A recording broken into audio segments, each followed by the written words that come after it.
अस्मिता जपली पाहिजे, मराठी अस्तित्व आहे, मराठी भाषेची एक संस्कृती आहे आणि या संस्कृतीची आपली नाळ जुळलेली आहे. नानियाचा वातुक्याचा तोच माझा वंश आहे, माझ्या रक्तात थोडा अमृताचा अंश आहे म्हणणारे आपण मराठी आहोत निश्चितपणे. पण तो अंश बाळगताना मराठी माणसानं टिकाव लागावा, मराठी माणूस जगावा, मराठी माणूस मुंबईत राहावा, यासाठी काय होतं?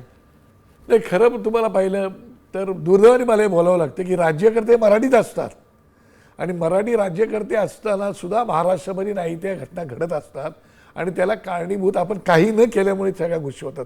या मुंबईमध्ये महाराष्ट्रामध्ये इतर भाषिकांचं काही आम्ही आव्हान करत नाही की अपमान करत नाही किंवा त्यांना आम्ही काही तुच्छ समजत नाही, पण त्यांच्या भाषेचाही सन्मान आम्ही करतो.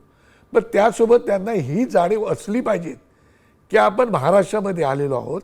या मराठी म्हणजे ह्या ज्यावेळेला स्वातंत्र्य मिळाल्यानंतर जे काही प्रांतीय भाषेवर प्रांतरचना झाली त्याप्रमाणे मराठी भाषा आहे.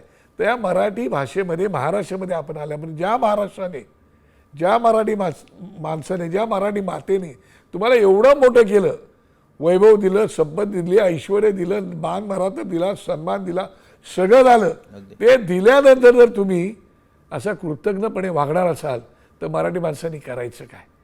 आणि म्हणून मग माझी अशी विनंती आहे समस्त मराठी माणसांना की आपल्यासमोर जो कोणी येईल ना त्याच्यात आपल्याला मराठीत बोललं पाहिजे.